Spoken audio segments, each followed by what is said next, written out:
मेरे प्यारे देशवासियों, आप सभी को जनजातीय गौरव दिवस की हार्दिक शुभकामनाएं। जोहार। नभेम्बर टालनि सालचिबा भगवान बिरसा मुंडानि आसेबा साल भारत हाकतनि जुदा जुदा थाइबे बाक्सा त्रिपुरा हास्तिगो बो जनजाति गौरव दिवस मुङै पालायजानाय फाइनै नभेम्बर टालनि साल चिबानि सिमि साल चिचिनि जरा आस्तबल पान्थरो हहम ददमखि ओ पान्दा खलायजानाय पान्दाव हास्तिनि सिरि सितिनि रिचाबुं गोरोङै बाक्सा उत्तर सालका हास्तितै बांलादेशनि रिचाबुं गोरोंरक मानजानाय पान्दाव तंनाय सिरि सितिनि थोंमुं रगन खबै इन्डिजिनास फुड स्टल खुलुमखा जतनो जत लोकरनो भुसकांनि नभेम्बरनि 15 तारिख 16-17 तारिख जोंनि भारत हाकतरनि जोंनि बिरसा मुंडानि जन्मदिन ओ जन्मदिन नाहारै जोंनि भारत हाकतरनो बिनि जन्मदिननि उपलक्षे जों बिनि जन्मदिनावनो जों जनजाति गौरव दिवस नर्थ इस्टनि जत बुकुं बारारक जोंनि चामुं कानमुं तनमुं मोसामुं जतनो श्री सिटिनि जे जोंनि कालचार मनर जों खुंजानाय आबानि बागैनो जत जे हास्तेनि जत लुकरकनो आं कयो जतनो मानजाना नंथों जतनो फायना नंथों आस्था बोलो हामबाय खुलुमबाय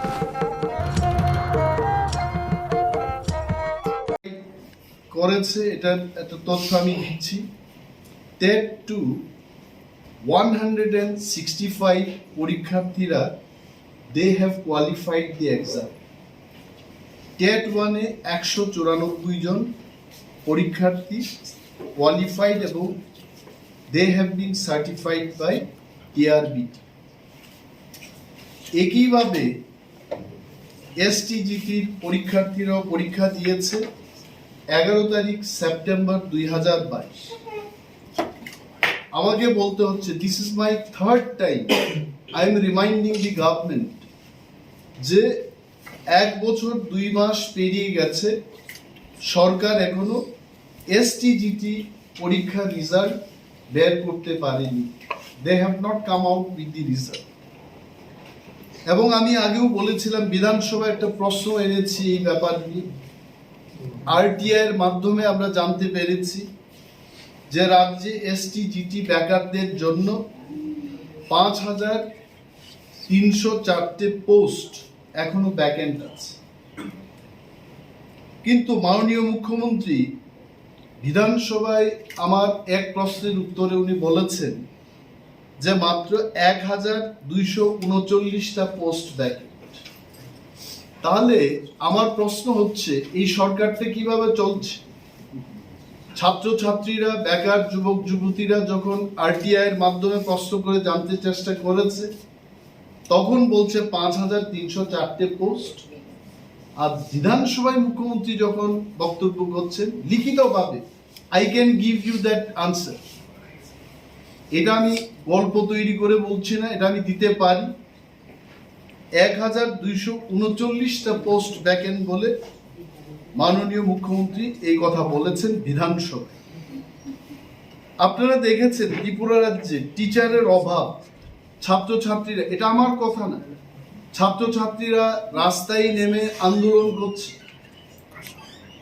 টিচারের অভাব বলছে আমাদের স্কুলে টিচার দিয়ে দাও এবং হাজার হাজার বেকার যুবক যুবতীরা এরা পরীক্ষা দিচ্ছে কিন্তু তাদের পরীক্ষার ফল আজ পর্যন্ত সরকার প্রকাশ করছে না এটাও বলছে আপনার একটা স্কুলে আমি দেখেছি সুনামুড়ার কোন একটা স্কুলে ছাত্ররাই ওই স্কুলে জুনিয়র ছাত্রছাত্রীদের ক্লাস নিচ্ছে জাস্ট থিঙ্ক দিস সিচুয়েশন সরকার বলছে শিক্ষায় আমরা অনেক এগিয়ে গেছি নর্থ ইস্টের মধ্যে সারা দেশের মধ্যে ত্রিপুরা রাজ্য একটা মানে এডুকেশন হাব হবে এটা মাননীয় মন্ত্রীরা বলে থাকেন অনেক নেতা নেত্রীরা বলে থাকেন কিন্তু আদৌ কি হচ্ছে যে রিক্রুটমেন্ট হচ্ছে না সরকার কেন নীরব I as a leader of opposition আমি সরকারের কাছে জানতে চাইব, লক্ষ লক্ষ মানুষের পক্ষ থেকে এই তথ্য আমরা জানতে চাইব সরকার থেকে, কেন সরকার রিক্রুটমেন্ট করছেন? Is it that there is no job, there is no vacancy?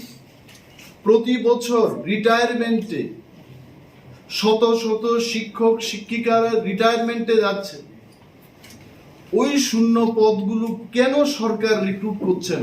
This is my question. Let the government come out, সরকারকে বলতে হবে, কারণ this is not my question.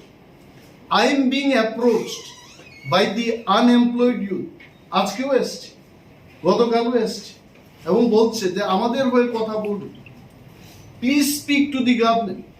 এবং আরেকটা বিষয় আপনাদের জানিয়ে দিচ্ছে, এই বেকার যুবক যুবতীরা মাননীয় মুখ্যমন্ত্রী, যিনি শিক্ষা দপ্তরেরও ভারপ্রাপ্ত মন্ত্রী, উনার সাথে দেখা করতে গেছে, দেখা করতে দেয়নি। এন্ড আই এম টেলিং, এটা লজ্জার কথা, I am the leader of opposition. গত 3-4 দিন ধরে মুখ্যমন্ত্রীকে টেলিফোনে কথা বলার জন্য ওনার স্পেশাল অ্যাসিস্ট্যান্টকে আমি ফোন করেছি। 5 দিন পেরিয়ে গেছে, till date they have not come back to me. তো বিরোধী দলনেতার এই অবস্থা, তো সাধারণ মানুষের কি অবস্থা হবে? You tell me. আমি যদি নাম দিয়ে বলি, Kamal Mallick is definitely special assistant of honourable chief minister doctor Manik Saha. কমলকে আমি দুইবার নিজে ফোন করেছি, বলছে যে মাননীয় মুখ্যমন্ত্রী বিশ্রাম নিচ্ছেন, বিশ্রাম শেষে আপনাকে কথা বলব। Thereafter when I called him up, উনি একটা মিটিং এ বেরিয়েছেন, মিটিং এর পরে কথা হবে। পরবর্তী সময় যখন ফোন করলাম, Kamal did not pick up my phone. লজ্জায় আমি আমার পিএস কে বললাম যে পিএস সাহেব আপনি ফোন করুন, আমার পিএস এর নম্বরটা। This is the situation in the state. বেকার যুবক যুবতীদের চাকরি তো দূরের কথা, মুখ্যমন্ত্রী তাদের সাথে কথাও বলছে, আমার সাথে কথা বলছে। বলতে হবে, বলার একটা স্পেস থাকতে হবে। Late the people of the state know about it. দ্বিতীয়ত, এখানে যদি কেউ সোর্সেস, রাজ্য সরকার যদি চেষ্টা করে 50,000 চাকরি দিতে পারে, মিনিমাম 50,000 মোর চাকরি ত্রিপুরাই দিতে পারে। Why they are not doing? কেন দিচ্ছে না? আমি যেমন জানি না, রাজ্যের লক্ষ লক্ষ মানুষ এটা জানে। Let the government come and give their statement. আমরা জানতে চাইব সরকারের থেকে কেন তারা রিক্রুটমেন্ট করছে। এই কয়েকদিনে আমি অনেক জায়গায় ঘুরে প্রত্যন্ত অঞ্চলে বিডিওদের সাথে, এসডিএমদের সাথে, ডিএমদের সাথে, ইঞ্জিনিয়ারদের সাথে করে আমরা গ্রামে বেরিয়ে দেখেছি what is the problem with the people. প্রথম যে প্রবলেমটা হচ্ছে ড্রিঙ্কিং ওয়াটার। রাজ্য সরকার বোর্ড লাগিয়ে বলছে যে 2022 সালের মধ্যেই নাকি তারা, 22 সাল তো চলে গেছে, প্রতিটি ঘরে জলের ব্যবস্থা করে দেবে। কোথায় হয়েছে? 2023টাও চলে যাবে। বলছে পানীয় জল সরবরাহে রাজ্য সরকার ভারতবর্ষের মধ্যে দ্বিতীয়, তৃতীয়, প্রথম, আমি জানি না কোন স্থানে আছে। বলছে যে আমরা অনেক এগিয়ে গেছি, but the fact is no proper power connection. Mini deep tubewell তৈরি করে দিচ্ছে, পাওয়ার কানেকশন নেই, টাকা খরচ হচ্ছে, এগুলো জল সরবরাহ করতে পারছে না। তারপর আয়রন রিমুভাল প্লান্ট নেই সেখানে, মানে অসংখ্য প্রবলেম মানুষের। বলছে যে পেট ব্যথা হচ্ছে, কিডনির প্রবলেম হচ্ছে আয়রনের জল খেয়ে, গোল ব্লাডার স্টোন হচ্ছে। আমি জানি, I am not a doctor, আমাকে যদি সরকার চ্যালেঞ্জ করে বলে আপনি কি একজন ডাক্তার যে আপনি কি করে বলছেন যে আয়রন যুক্ত জল খেয়ে মানুষের গল ব্লাডার স্টোন হচ্ছে, I am telling I am not a doctor. এটা মানুষের বক্তব্য। গতকাল 2টা ভিলেজ কমিটিতে গিয়ে যা যা শুনেছি তাদের থেকে, বলছে আমাদের এই গ্রামে অসংখ্য মানুষের কিডনি স্টোন হয়েছে। কারণটা কি? বলছে আমাদের সন্দেহ হচ্ছে এই যে আয়রন যুক্ত জল পান করার ফলে আমাদের এটা হচ্ছে। মেইনটেনেন্স নেই, পাইপ ফেটে গেছে, মানে 5 বছর 6 বছর ধরে যা হয়েছে, now people are having problem with the drinking water. রাজ্য সরকারের কাছে ফ্রম অল অপোজিশন আমি এই দাবি জানাবো, লেট দি ডাব্লিউএস ডিপার্টমেন্ট, কালকেও আমি যাব, ওয়াইএসডিএম কে বলেছি কালকেও যাব, বেরিয়ে দেখবো। I am not sitting here in Agartala and telling this. মাননীয় মুখ্যমন্ত্রী উনি বিভিন্ন ক্লাবে বেরিয়ে যেভাবে ক্লাব সম্পর্কে ওনার অভিজ্ঞতা হয়েছে, রাজ্যের বিভিন্ন প্রান্তে গিয়ে মানুষের সাথে কথা বলে আমাদেরও একটা অভিজ্ঞতা হয়েছে মানুষ কোন জায়গায় আছে। ড্রিঙ্কিং ওয়াটার, স্নানের জলের কথা আমি বলছি না, পানীয় জল, এই পানীয় জলের সংকটে মানুষ প্রত্যন্ত অঞ্চলে ভুগছে এবং সরকার সেখানে কিছু করছে না। এটা আমার দাবি থাকবে যে সরকার এই ব্যাপারে কঠোর পদক্ষেপ যেন গ্রহণ করে। আর একটা বিষয় দেখেছি যে শত শত মানুষ আসছে, what the government is doing, গভর্নমেন্টে কি করছে। আমি খোয়াইয়ের একজন ডিসেবল ছেলে এসে বলছে যে আমাকে বলছে আগরতলায় যাওয়ার জন্য, ডিসেবিলিটি সার্টিফিকেট নেওয়ার জন্য আসারামবাড়ির একটা ছেলে আগরতলায় এসে তাকে সার্টিফিকেট নিতে হবে। আমি কারণ জানতে চেষ্টা করলাম কেন, বলছে ডিসেবিলিটি ডিটেকশনের জন্য একটা বোর্ড থাকে, ডিডিআরস। এই যে সার্টিফিকেট যারা দেয় এরা আগরতলায় এদের একটা অফিস আছে, খোয়াই কোনা এদের অফিস। তা এইভাবে কি আগরতলায় বসে সারা খোয়াই মহকুমা, তেলিয়ামুড়া মহকুমা সহ সদর এলাকার সমস্ত ডিসেবল ব্যক্তিদের সার্টিফিকেট এরা প্রদান করবে? এটা সম্ভব হবে? রাজ্যের লোক সংখ্যা কোনো এক সময় 20 লক্ষ ছিল, আজকের রাজ্যের লোক সংখ্যা কোথায় গিয়ে দাঁড়িয়েছে? So this is the situation with the government. এবং মানুষ কিন্তু হাহাকার, বিডিওরা এসডিএমরাও বলছেন যে আমাদের করার কিছু নেই, এই ব্যাপারে আপনারা কিছু কথা। And I am bringing to the notice of the government, Honorable CM, উনি মিটিং করছেন ঠিকই, ছবি দিয়ে প্রচার করছে, প্রধানমন্ত্রী মুখ্যমন্ত্রীর ছবি দিয়ে প্রচার করছে, বাট কাজের কাজ কিছুই হচ্ছে না। I am telling the development, ওনারা বলছেন এটা পোস্টার এবং কাগজেই হচ্ছে, রাজ্যের টাকা রাজ্যের বাইরে চলে যাচ্ছে। অনেক কন্ট্রাক্টের কাজ কারা করছে? বাইরের মানুষ এসে করছে এবং এই রাজ্যের টাকা বাইরে চলে যাচ্ছে। গভর্নমেন্ট কি বলবে? গভর্নমেন্ট বলছে আমাদের উন্নয়ন হচ্ছে পোস্টারে। কত ঋণ নিয়েছে গভর্নমেন্ট আপনারাও জানেন, আপনারা সাংবাদিক, ইউ নো যে এই 6 বছরে রাজ্যের ঋণের পরিমাণ দ্বিগুণ বেড়েছে, ইট হ্যাজ ইনক্রিজড। আমি বলবো না যে বামফ্রন্ট সরকার খুব ভালো কাজ করে গেছে, কিন্তু বামফ্রন্ট যা ঋণ নিয়েছে এই ঋণটা 6 বছরে বিজেপি আইপিএফটির সরকার দ্বিগুণ পরিমাণ ঋণ নিয়েছে।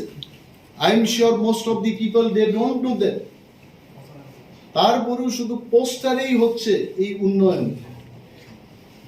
মানে গ্রামে গঞ্জে গিয়ে সেই উন্নয়ন আপনারা দেখবেন না। প্লিজ কাম উইথ মি, আমি কালকেও যাব। Come and see the real picture. তারপর দেখুন এই যে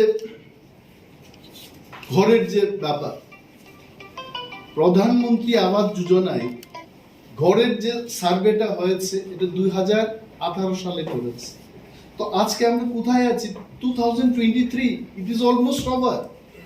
সরকার আর কোনো সার্ভে করে নাই। It means what? 2018 পর যে ঘরগুলো এসছে তারপর আর নতুন কোনো ঘরের ব্যবস্থা হয়নি ত্রিপুরা। অনেক মহিলা, অনেক স্বামী পরিত্যক্তা মহিলা, অনেক বিধবা মহিলা, তারা ঘর নেই বলে বৃষ্টির দিনে কি অসহায় অবস্থায় তারা দিন যাপন করছে, এটা সরকার বাহাদুরদের চোখে এটা পড়ছে। And I am demanding to the Honorable CM of Tripura, আপনি আপনার অফিস রুম থেকে বেরিয়ে আপনি মহকুমায় যান, সেখানে একটা ইন্টারেকশন করুন। আগরতলায় বসে জনদরবার করে কোনো লাভ নেই। জনতার দরবার হওয়া উচিত গ্রামগঞ্জে গিয়ে। Let people speak from their mind, from their heart. আরেকটা জিনিস হচ্ছে যে MGN রেগা ছিল, now it is not MGN REGA, এটা হচ্ছে MGN REGS, REGS, Mahatma Gandhi national rural employment guarantee scheme.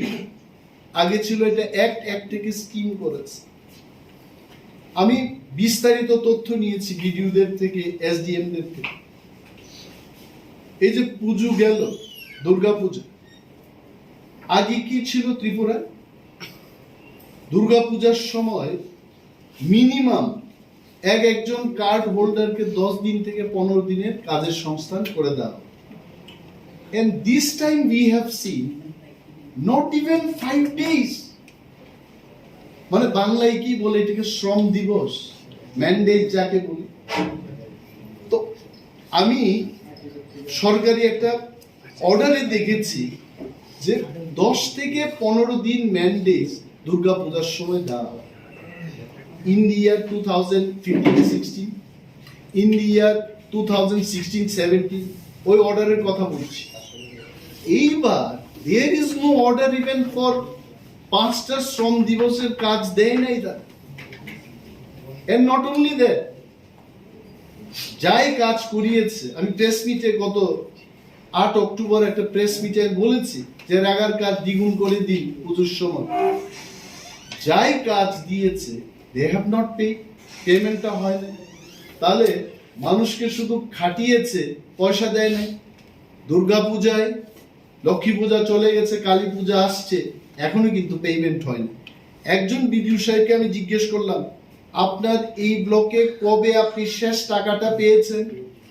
বলছে যে 29 সেপ্টেম্বরের পর আমার এখানে কার্ড হোল্ডাররা আর টাকা পায়। This is the statement from one video. গতকাল আরো একজন বিডিও সাহেবকে আমি জিজ্ঞেস করলাম যে আপনার এই ব্লক এলাকায় কবে শেষ নাগাদ এই পেমেন্ট পেয়েছে মানুষ?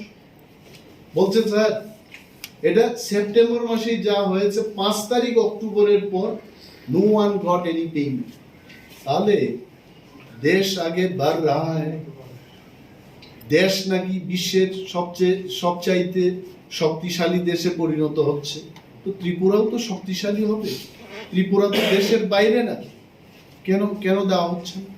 মাননীয় মুখ্যমন্ত্রী এটা জান, কিন্তু মাননীয় মুখ্যমন্ত্রীর ব্যাপারটা কেন আসছে? হি is not only CM, he is the minister for 35 departments, 34 to 35 departments উনার কাছে। If he is only CM, it's fine. উনি রুরাল ডেভেলপমেন্টের মন্ত্রী, শিক্ষা দপ্তরের মন্ত্রী, হোম মিনিস্টার, PWD, মানে রাজ্যের প্রায় সমস্ত দপ্তর একজন ব্যক্তির কাছে, যার নাম মুখ্যমন্ত্রী। তো ওনাকে দৃষ্টি আকর্ষণ করতে হবে। তো I don't know why he is quiet and why he is not taking up the matter. গরিব মানুষ যে আমাদের কাছে বলছে আমরা টাকা পাচ্ছি, who is responsible for this? The state government, the CM, মুখ্যমন্ত্রী দায়ী তার জন্য। যারা শ্রমিক অংশের মানুষ, যারা রেগা শ্রমিক, ওনারা নাও জানতে পারে। But the man who's responsible is honourable CM। উনি যদি চাইতেন এটা উনি করতে পারতেন। He did not do that. আরো একটা হাস্যকর কথা বলি, দেয়ার ওয়াজ সাম ডিক্লারেশন বাই ভারতীয় জনতা পার্টি। ওনাদের ইলেকশনের ম্যানিফেস্টোতে 2018 সালে ওনারা প্রতিজ্ঞা করেছিলেন, প্রতিশ্রুতি না, প্রতিজ্ঞা। মে কসম খাতা হুঁ, এটাই তো প্রতিজ্ঞা। কসম খাকে বলা, তখন তো সুনীল দেওদত্তজি ছিলেন। প্রতিশ্রুতি একটা জিনিস, প্রতিজ্ঞা আরেকটা জিনিস। মে কসম খাকে বলতা হুঁ 100টা ট্রাইবাল ভিলেজকে নাকি এরা মডেল ভিলেজ করবে। আমারও কিন্তু ভালো লেগেছে, এটা সাংঘাতিক। মডেল ভিলেজ মানে যে জিনিসটাকে দেখে দেশের মানুষ শিখবে। গতকাল একটা রিভিউতে গিয়ে জিজ্ঞেস করলাম যে পূর্ব তকচায়া তুলাশিখর আরডি ব্লকের অন্তর্গত ওই ভিলেজ কমিটিটাও মডেল ভিলেজ। আমি জিজ্ঞেস করলাম যে সাধারণ ভিলেজকে অসাধারণ অথবা মডেল ভিলেজ করার জন্য আপনারা কত টাকা পেয়েছেন? বলছে 7.5 লক্ষ টাকার মতো আমরা পেয়েছি। আমি তখন বললাম এই টাকা দিয়ে কি করলেন? একদম স্পষ্ট ভাষায় বিডিও সাহেব ছিলেন, অন্যান্য আধিকারিকরাও ছিলেন। বলছে আমরা যাই ল্যাট্রিন ঘর রিপেয়ারিং করার করেছি। তখন আমি বললাম পাশেই পঞ্চায়েত অফিস মানে ভিলেজ কমিটির অফিস, আমি বললাম আমি ওয়াশরুমটা ইউজ করবো, এখানে কি আপনারা কিছু করেছেন? বলছে হ্যাঁ এখানেও রিপেয়ারিংটা হয়েছে। দুর্গন্ধে আমি বমি করেছি সেখানে। আমি বললাম আমি করবো না, আমি জঙ্গলে দাঁড়িয়ে যেখানে ওয়াশরুমে যা হয় আমি এটা সেরে নেব, এখানে করব। তো এই যে ব্যবস্থা হচ্ছে আমরা মডেল ভিলেজ করব, তো মডেল ভিলেজের 7 লক্ষ টাকা এটাও তাহলে 9-6 হয়েছে। এভাবে মডেল ভিলেজ হবে? Let people know and let people get united against the government. এইভাবে সরকার চলে না। আমাকে আপনি বলবেন যে আপনাকে সোনার হার উপহার দেব, আর ওই রুল গোল্ড বলে বাজারে একটা বিক্রি হয়, সোনার মতো প্রলেপ করে আমাকে পরাবেন, এটা হবে? এটা হবে না। People will come out, let the people know. 7.5 lakh টাকায়, আর বলছি কত, বলছে যে 65টা ভিলেজ কমিটির জন্য 5 crore, মডেল ভিলেজের জন্য সারা ত্রিপুরায় এরা বরাদ্দ করেছে। Only 5 crores, only 5 crores। এটা দিয়ে 65টা ভিলেজ কমিটিকে মডেল ভিলেজ করে। এখন ত্রিপুরাসারা ভাবছে আমাদের বোকা বানাতে চায়, আর হবে না। Let me talk about the health care. পরিচয়বিহীন কোন লোক যদি সেখানে যায়, রুগী সেখানে যদি পড়েও থাকে 3-4 দিন ধরে, তার চিকিৎসা হয়, কমপ্লেন কোথায় করবে? কমপ্লেন করার কোনো জায়গা আছে? I don't see any complain centre. Doctor যদি সেখানে নাও আসে, কোনো কাউন্টারে কোনো ব্যক্তিকে বলার কোনো স্কোপ। আমি যদি বিরোধী দলনেতা, আমি ফোন করি, ওকে দে অ্যাটেন্ড 1 or 2 কেসেস, কিন্তু এটা কি আমার কাজ যে শত শত রুগী সেখানে পড়ে থাকবে আর আমি মেডিকেল সুপারিনটেন্ডেন্টকে ফোন করে বলবো যে ওই চৈত্রমণি দেববর্মা বেড নম্বর অমুকটাতে 3 দিন ধরে পড়ে আছে, আপনি কিছু ব্যবস্থা করুন? কোন জায়গায় গেছে? এবং পত্রিকা খুললেই দেখি এক্সপায়ার্ড মেডিসিন দেওয়া হচ্ছে, স্যালাইন দেওয়া হচ্ছে। আর হাসপাতালগুলিতে আর ওষুধ কিনতে হবে, এটা ঠিক আছে, তুলা মানে কটন, নিডল সবকিছু কিনতে হচ্ছে। তো রাজ্য সরকারের ভূমিকাটা কোথায়? Where is your role? কোনো রোল নেই। সরকার কিছু বলছে, মানুষ বলছে, পত্রিকা, ধন্যবাদ সাংবাদিক বন্ধুদের, আপনারা লিখছেন, যেখানে আমরা যেতে পারছি না আপনারাও সংগ্রহ করে বলছে যে এক্সপায়ার্ড মেডিসিন দেওয়া হচ্ছে। Who's looking after of the department? Again CM. উনি নিজেও একজন doctor, he knows what is the impact of expired medicine. শুধু তা না, আরো একটা জায়গায় আসছি। আপনারা জানেন যে আরো আগামী 2 বছরের জন্য রাজ্য সরকার ওষুধের একটা ভান্ডার স্টক করবে। তো 2 বছরের জন্য টেন্ডার হয়েছে। যারা টেন্ডার পেয়েছে, যে পার্টি টেন্ডার পেয়েছে, আপনার নাম জানেন? নাম হচ্ছে বর্ধমান ফার্মা। এবং এই বর্ধমান ফার্মার নামটা ডক্টর অশোক সিনহা, যিনি আজকে বিজেপির একজন নেতা, doctor Ashok Sinha is also planning বোর্ডের, রাজ্যের প্ল্যানিং বোর্ডের ভাইস চেয়ারম্যান। এই পদটা কিন্তু ক্যাবিনেট মিনিস্টার র্যাঙ্কের দায়িত্ববান একটা পোস্টে উনি রয়েছেন। উনি সিপিএম এর আমলে, বামের আমলে, এই বর্ধমান ফার্মা যখন মেডিসিন সাপ্লাইটা দেয় ত্রিপুরায়, তখন কি হয়েছে, দেখেছে যে কোয়ালিটি মেডিসিন তারা দিচ্ছে না এবং তাদের সঠিক ডকুমেন্ট ছিল না এবং মেডিসিনের কোয়ালিটি ভালো না থাকে। সুপ্রিম কোর্ট পর্যন্ত সেই কেস গেছে বর্ধমান ফার্মার বিরুদ্ধে। এবং নট অনলি দ্যাট, গত 2022 সালে এই বিজেপি আইপিএফটি সরকার বর্ধমান ফার্মার বিরুদ্ধে সিবিআই কে এই কেসটা দিয়েছে যে আপনারা তদন্ত করুন। বা আশ্চর্যের বিষয় হলো যে এই 2 বছরের জন্য, আগামী 2 বছরের জন্য যে মেডিসিনটা কিনবে এই বর্ধমান ফার্মাই পেয়েছে। আমার কাছে যতটুকু খবর, ডোন্ট ইউ গেট সারপ্রাইজ? খবরে কি বলেছে, একটা পত্রিকায় দেখেছি, I can't remember which paper, ওই পত্রিকায় লিখেছে যে ওষুধ কেনার জন্য যখন টেন্ডারিংটা হয় 80টা কোম্পানি সেখানে অংশগ্রহণ করে, বিগ লার্জ নাম্বার, 80টা কোম্পানি। কিন্তু 80টা কোম্পানি থেকে টেকনিক্যাল বিডিং পরীক্ষা নিরীক্ষা করে দেখেছে 48টা কোম্পানি কোয়ালিফাই করেছে। ওই 48টা কোয়ালিফাইড কোম্পানির মধ্যেও মাত্র 43টা কোম্পানিকে এরা সিলেক্ট করেছে। কেন করেছে, কেন করেছে এখন প্রশ্ন উঠছে। কিছু এজেন্ট আছে, এজেন্টের নামটা আমি দিয়েছি, ওই এজেন্ট যাকে বলেছে ওই লোকগুলি নাকি সেখানে 17+26, আমার মনে হচ্ছে 17+26 43, তো বাকি 5টা কোম্পানি গেল কোথায়? After qualifying in the technical bid ওই 5 জন বাদ পড়েছে, কারণ they have not been recommended by the agent. আরো একটা মজার বিষয় হলো, এই যে 43টা কোম্পানি, আপনারাও দেখবেন এটা, আমি সরকারকেও বলছি, পত্রিকার সংবাদ বা আমাদের সংবাদ যদি আমরা মিথ্যা বলে থাকি বা পত্রিকায় যদি মিথ্যা কথা লিখে থাকে, why government is keeping quiet, why you are not coming out with your statement, তার মানে পত্রিকা যা লিখেছে তো সত্য কথা লিখেছে, আপনি সেটা প্রতিবাদ করেননি। এই 43টা কোম্পানি, তার মধ্যে অনেক কোম্পানির নাকি ডিস্ট্রিবিউটরশিপ এবং স্টকিস্টশিপ, অর্থাৎ স্টক করে রাখা এবং ডিস্ট্রিবিউট করা, এটার কোনো ডকুমেন্টই নেই। তো ওয়াই দেয়ার কি, এটাকে আমরা কি বলবো, করাপশন?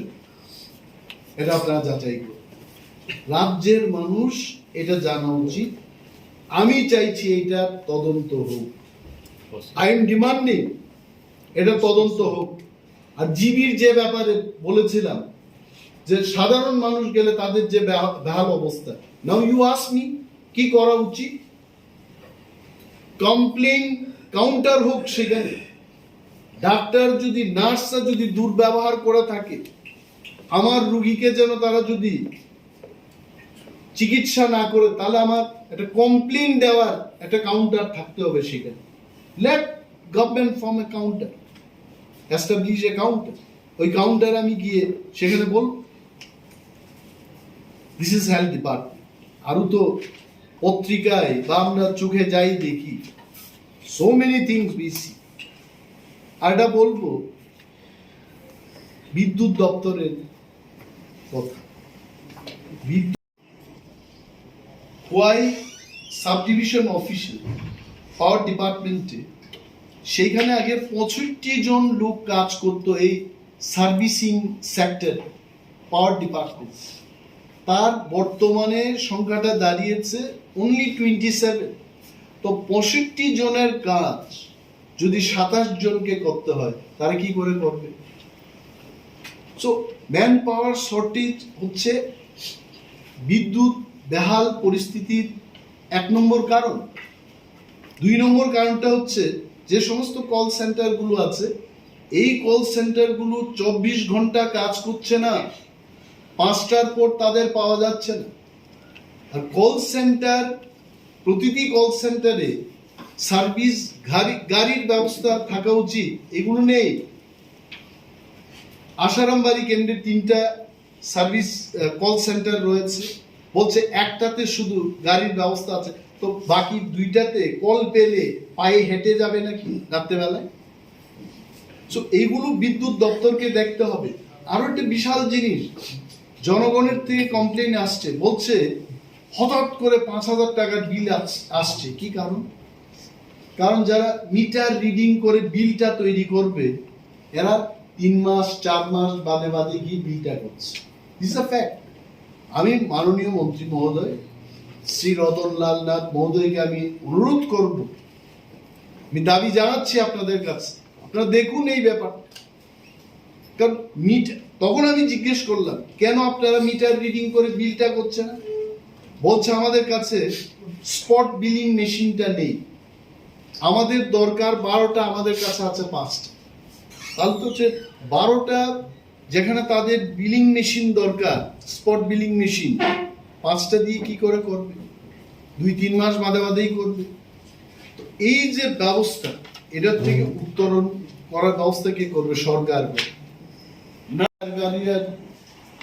এই নেশার দ্রব্য সামগ্রী অবাধে বিক্রি করছে, পিস্তল হাতে নিয়ে আগরতলায় বা বিভিন্ন শহরতলিতে ঘোরাফেরা করছে। আগেও বলেছি, ক্রিকেট অ্যাসোসিয়েশনের যে ব্যাপারটা হলো, তখন তো পকেটের মধ্যে রিভলভার দেখা গেছে। পশ্চিম থানার 1 কিলোমিটার দূরত্বেও না, আধা কিলোমিটার হবে, জানি না আমি, কয়েকশো কিলোমিটার হবে, সেখানে পিস্তল নিয়ে ঘোরাঘুরি করছে। মাননীয় মুখ্যমন্ত্রী অনেক বক্তৃতায় বলেছেন যে আমি শক্ত হাতে মোকাবেলা। শক্ত হাতে তো দূরের কথা, সাধারণ হস্তেও কিন্তু মোকাবেলা হচ্ছে না। কেন আমি বলছি? সরকারি জায়গা দখল করে নিজের নামে জায়গা করছে। যদি মাননীয় মুখ্যমন্ত্রী বলেন কোথায় হচ্ছে, চরিলামে গিয়ে একটু খোঁজ খবর নিন, আপনি দেখবেন। এবং এই মাফিয়া বাজিরা এমন জায়গায় গেছে, আমি নিজের জমি বিক্রি করব, মাফিয়াদের ট্যাক্স দিতে হবে। আমি জমি ক্রয় করব, মাফিয়াদের ট্যাক্স দিতে হচ্ছে। আগে জানতাম ইনকাম ট্যাক্স দিতে হয়, এখন মাফিয়া ট্যাক্স শুরু হয়েছে ত্রিপুরায়। দমন করবে কে? কে পদক্ষেপ নেবে? এগেইন মুখ্যমন্ত্রী, স্বরাষ্ট্র দপ্তর ওনার হাতে। আরেকটা জিনিস হচ্ছে, উনি বলেছেন চাঁদাবাজদের বিরুদ্ধে আমি ব্যবস্থা গ্রহণ করব। বিজেপির মধ্যে, শাসক দলীয় সমর্থকদের মধ্যে যুদ্ধ হয়েছে এই চাঁদাকে নিয়ে। 3 জন লোক আহত হয়েছে, আপনারা কোন একটা পত্রিকায় লিখেছেন, পড়ুন কি ব্যবস্থা গ্রহণ করেছেন উনি। আরেকটা বিষয় হলো, মানুষ যাবে কোথায়? মাননীয় মুখ্যমন্ত্রী, আপনি চোখ খুলে একটু দেখুন, মানুষ যখন যাচ্ছে পুলিশের কাছে কমপ্লেইন দিতে, এফআইআর দিতে, পুলিশ কিন্তু এফআইআর এর কপি দিচ্ছে না, রিসিপ্ট কপি দিচ্ছে না। বলছে এসডিপিও সাহেব দেখবেন, এসপি সাহেব দেখবেন, তারপর আপনাকে দেওয়া হবে কিনা আমরা সিদ্ধান্ত নেব। এটা কি সুশাসন? প্রতি ঘরে কি সুশাসন? প্রতি ঘরে নির্যাতন হচ্ছে। মাননীয় মুখ্যমন্ত্রী, আপনি চোখ খুলে দেখুন, আপনার থানা বাবুরা কিন্তু এফআইআর রিসিপ্ট কপি দিচ্ছে না। এটি কি আইন? আর উনি বলছেন যে প্রতি ঘরে সুশাসন। একটা জিনিস 30 টাকা হবে, 25-30 টাকা, 40 টাকা, বড় জোর 35 টাকা হবে। Now how much we are paying? 70-80-90 টাকাও পে করতে হচ্ছে। গ্রামের একটা বাজারে, আমাদের বাজারে, তুলসীগড় বাজারে গিয়ে জিজ্ঞেস 100 টাকা। বলছে লজ্জায়, বললে কি বলছো? বলছে 100 টাকা। পেঁয়াজের দাম বৃদ্ধি পেয়েছে, রসুনের দাম বৃদ্ধি পেয়েছে, চালের দাম বৃদ্ধি পেয়েছে। তো এখন কি করে আমাদেরকে? মানে আমরা আন্দোলন করবো, এটি তো বলছে যে আন্দোলন। আমরা যদি আন্দোলন করি, বললাম, আমরা যদি পিচের রাস্তায় গিয়ে পুলিশকে 4-5 জন পুলিশকে মেরে যদি আমরা আন্দোলন করি, সরকার এবং মুখ্যমন্ত্রী এবং মন্ত্রী মহোদয়রা যদি কিছু ব্যবস্থা গ্রহণ না করেন, আমাদের আন্দোলন কিছু ফল হবে? হবে না। This decision to be taken by the government. Government কেন করবে না? আপনারা জিজ্ঞেস করুন আমাকে, গভর্নমেন্টকে কি করতে হবে? টাস্ক ফোর্স করুন, টাস্ক ফোর্স গঠন করে আপনারা চেকিং করুন। এমআরপি রেটে তেলের দাম লেখা আছে 125 বিভিন্ন দোকানে এরা বিক্রি করছে, কোথাও 140, কোথাও 130। MRP has got no value. মাননীয় খাদ্য দপ্তরের, এটা তো খাদ্য দপ্তরে আসবে, ফুড অ্যান্ড সিভিল সাপ্লাইজ, মাননীয় ফুড অ্যান্ড সিভিল সাপ্লাইজ মিনিস্টারকে আমি অনুরোধ করব, আপনার কাছে এটা আমার দাবি থাকবে জনগণের পক্ষে, যে টাস্ক ফোর্স গঠন করে দোকানে দোকানে হানা দিন, মানুষের সাথে ইন্টারেক্ট করার ব্যবস্থা করুন, এদের বিরুদ্ধে ব্যবস্থা গ্রহণ করুন। What is MRP? Market retail price. তো এই রিটেল প্রাইসটাকে তো সম্মান জানাতে হবে। No one is bothering. জনগণ যাবে কোথায়? This are the things. এটা ওনার বক্তব্যে clear, and this is what I told today. ওনারা এইখানে বসে রিভিউ করছেন আর জনগণের কি ভোগান্তি হচ্ছে, they are not moving out. আমরা আগের অনেক সরকারগুলো দেখেছি। আমার পলিটিক্যাল লাইফে I have seen 21 years of administration. আমার অপোজিশনে এরা থাকতে পারে, but I have seen the governance. এবং তখন রিভিউ হতো at the block level, village level. এখন কি রিভিউ হচ্ছে? আগরতলায় বসে মন্ত্রী মহোদয়রা রিভিউ করছেন এবং কাজ দেফার করছে। কেন দেফার করবে? কারণটা কি? কেন হচ্ছে না? ইজ দি ফান্ড রিয়েলি, যে ফান্ডের কথা উনি বলছেন ওই ফান্ডটা কি আছে? বিধানসভায় আমরা বলেছি যে বাজেটের কাগজে 300 কোটি টাকা লিখলেও সেই 300 কোটি টাকার actual money is not there. এটা আমরা আগেও বলেছি। আই এম শিওর, এটা আমার সন্দেহ হচ্ছে, this deferring of work is not because of slowing down or because of the officers, because of the employees. It is because of যে টাকার কথা ওনারা বলেছেন এই টাকা ওনাদের হাতে নেই, আবার নতুন টাকা এলে ওই টাকা দিয়ে খেলবে। This may be the plan. And মাননীয় অর্থমন্ত্রীর কাছে আমি জানতে চাইব, let him come out. What is the actual reason why they are deferring this work? কেন স্লোটা হবে? ওয়াই? যেখানে অপোজিশন 26টা জায়গায়, 27 জন আমরা ছিলাম, 26টা জায়গায় I can tell you on record, আমাদের এমএলএ সাহেবরা including me, all MLAs, all 26 বিরোধী এমএলএস, নিজের কেন্দ্রে যেভাবে আমরা আসা যাওয়া করছি, জনস্বার্থে কথা বলছি, আগের এমএলএরা ততটুকু সেই কাজ করতো না। Even then, if they tell the work is slowing down, I think I have a doubt. It may not be because of the officers or employees' fault. It can be shortage of fund. যার কারণে তারা MGN REGS এই স্কিমে কাজ করার পরেও শ্রমিকরা টাকা পাচ্ছে না। This is bad. এবং সরকার যদি এইভাবে চলতে থাকে, আই টেল ইউ, বাস্তব factor. Thank you so much for your this question. আসলে বাস্তবটা কি? বাস্তবটা আমরা কি দেখেছি? দুর্গাপূজায় আগরতলা শহরে বের হওয়া যেত না, এত ভিড় থাকতো। এইবার কিসের ভিড়? Nothing. What does it mean? People don't have money. Additionally সম্পদ কর দেওয়ার জন্য এএমসি বলেছে কি মানুষের কাছে পয়সাই নেই, ট্যাক্স বৃদ্ধি করেছে, বিদ্যুৎ মাশুল বৃদ্ধি করেছে, সাধারণ মানুষের পকেট থেকে টাকা নিচ্ছে সরকার।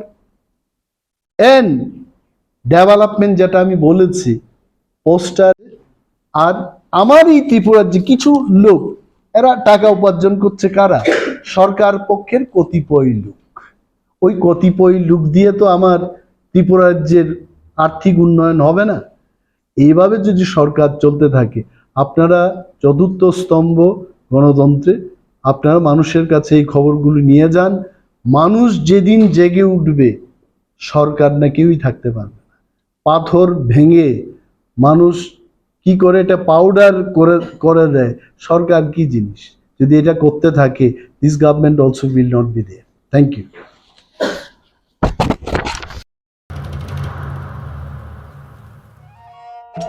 मेरे प्यारे देशवासियों, आप सभी को जनजातीय गौरव दिवस की हार्दिक शुभकामनाएं। जोहार।